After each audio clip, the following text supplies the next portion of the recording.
All right, that's Let 'em by Cutthroat Records. All right, I'm waiting for the callers to call in. You know my guest line number, 657-383-0771. Continue with Mr. Glen Taylor here. In the future, where do you see music headed with artists? Well, I see independent artists just bypass, the record companies. They milk the artists. A lot of artists in the Bay, the only way they get paid is doing shows. They don't really get paid off record sales. So I see independent artists doing what I did. Start your own label. Yeah. I see a lot of artists are doing that today. Right. Yes. So,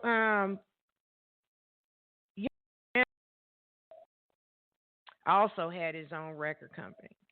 Right. Can you speak a little bit about that? Yeah, my grandfather, Brad Taylor, he had a record company called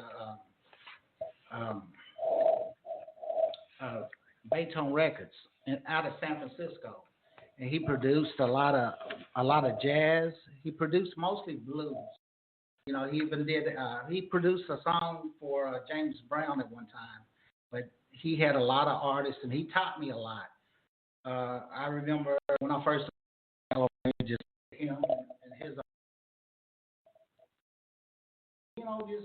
trying to put all this together, keeping game, and like, yeah, okay, I'm gonna do this, I'm gonna do that, and he even went to the studio, started recording, and he would give me pointers and tell me what to do, what not to do. The main thing I really is the business aspect of it all. Just recording in the studio, right?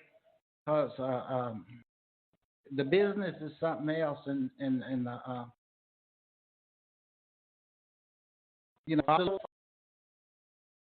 figured out through my God. And when I because he talks fast. Wow. And he never the same thing over. Yeah. So while he was talking to me, I'd be writing. And then I go back later and just, check out everything, that I've written down. But he told me, the best avenue is cross seas.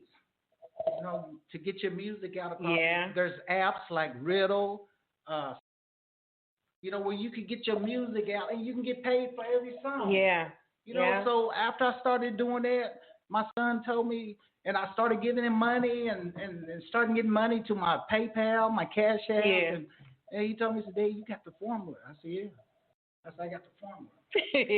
And I really do. And I thank him. I thank God, because, I've been doing this, Brenda, since 89. Since 89. Getting frustrated, quitting, not doing it for a year, then going back to it. Yeah. A partner called me, hey, I need you to make some music for me.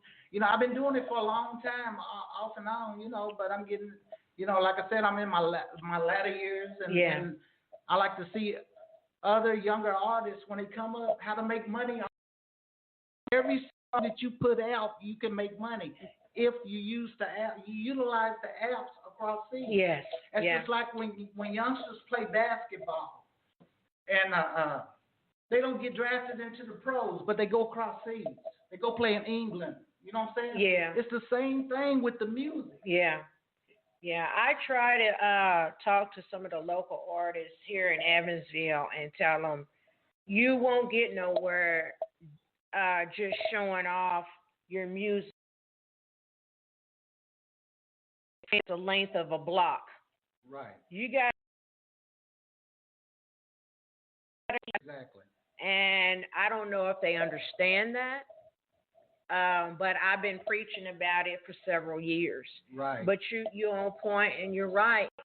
So what I like for you to do, Glenn, is give information on how some of these local artists or anyone to get in contact with you and help them manage their music. I have them on Facebook. I have them on Instagram, on IG. They inbox me. But I'm gonna tell you, Brenda, I only want to deal with artists that are that are serious and they're not gonna misuse information that I give them. You know, but like I said, you know, you can make money off from every song, even if you think the song's a flop. You know, in Australia, New Zealand, England, all the UK. I even heard my song. I did a video. I come from Hendo. I know you're. Yeah. I even seen it. I seen it in India where somebody was translating it in English. Oh my God. In Arabic, and I was like, what the fuck? You know what I'm saying? So I'm just saying. Oh my gosh. I'm just saying, there's a lot of tools out there, and a lot of artists, they focus on getting their music out and letting people around here, you know, don't worry about the fame, don't worry about the people around here. You know what I'm saying? Yeah. You gotta dig deeper. So y'all hear that, fans, followers, and contact Glen Taylor on social media, on Facebook and IG, and is that Twitter also? Twitter. No, I'm not on Twitter, but my son's on the Twitter under CTR Kay. Okay. So talk about son and writes music. He also has a daughter who writes. I have a daughter. You have a daughter and a son, and he has been writing music, and she writes music too. So how did they get started? Through you? Well, my son got started through me, and we done a lot of tracks. We done a lot of music together. And one day he told me, he said, "You ought to hear Karis." And I was like, "What?" And he was like, "Yeah, Karis writes. She's got a lot of songs she have written, you know. So, you know, and I never knew she raps and she sings. So I just sit down one day with her and talk to her, and she told me, and she explained to me, you know, did she like music, and she showed me some songs she wrote. Yeah. So I said, let's go to the studio. So we went to the studio, and I put her on a track called it's called Nigga Rap. And I put her on the track, and she sang on it. It's on YouTube. She sang on it. She rapped on it.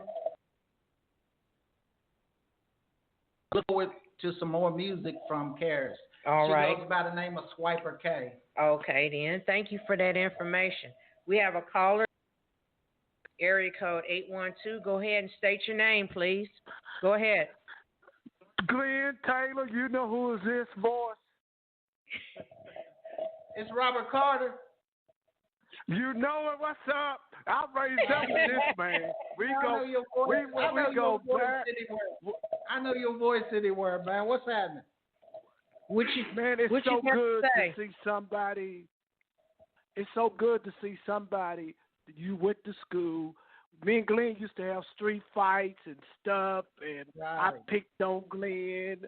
I was jealous of Glen, but now as a minister and as you doing what you doing, but see, that's what's so good about God. He take the foolish thing and allow you to put stuff on music that touch the world. And here's two guys from small town.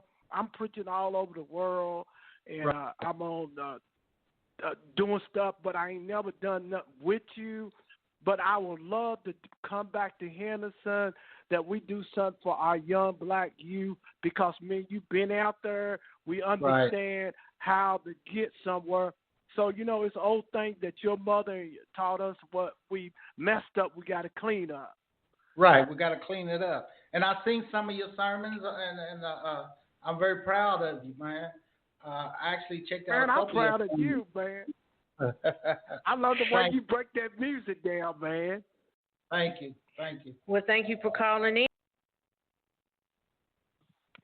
in. All right, let's continue. So you have some upcoming events, and you're planning on here locally, and then What's up with that? And do you have the dates? Do you want folks to know about it, or what's going on with that? Tonight, and I'm actually shooting a video Saturday in Henderson. Doing here where I'm at now. I'm gonna do a video, and I'm actually recording about 4 songs with different artists. Wow. From Henderson. Wow. Yeah. Wow. So I got a lot planned before I leave on Monday. Wow. Yeah. Can I come? Sure. Why not? I want to be on the live action. So I would like to ask you this, Glenn. What is the ultimate desire, what you want your fans to get out of these new singles? Well, actually, I want them to get motivated.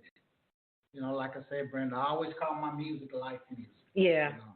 Yeah. And everything that I rap about, you know, it has to do with something, you know, in some part of my life. I just want them to get if you got something that you know you've been through, you know, jot it down in a song. You know, get motivated, especially if you're an artist, if you're a singer, a rapper, you know, and believe it or not, what you do will inspire others. Right. You know what I'm saying? Right. Yeah. So where do you see Cutthroat Records in the future? Actually, I'm looking forward to kind of getting away from the music part.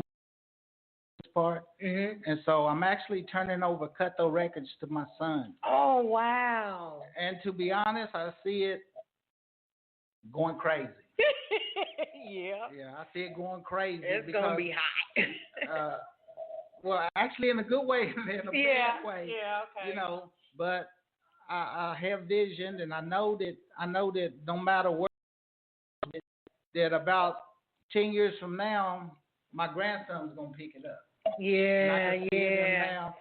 And it's gonna, you know, I don't know if it would die out or what, but I know there's a rebirth.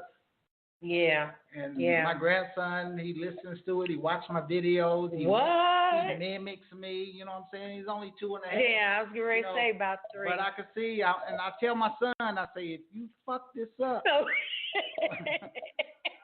my grandson is gonna clean it up. Okay, now. So, you know, it's going to go through some trials and tribulations, but, you know, it's in their hands. Right. Yeah. Well, you're more than welcome to give a shout out to all the names of persons that have supported you in your music career, especially persons that have supported you and making these new singles. You have any? Yeah, I'd like to give a shout out to a lot of partners, my cousins, John and Chris Taylor, Roro Taylor. We've been like brothers from day one, and a lot of people don't know that before I even left Henderson in '89, that this that I want, and even the name Cutthroat Records by my best friend, which was Bo Higgins. Bo Higgins came up with Cutthroat Records. He came up with the Panther logo, and you know, he kind of mapped it out, and we mapped it out together. You know, and I was young when I did this, and like I said, you know, I strayed a little bit, got away from the music, came back to it, you know. Yeah.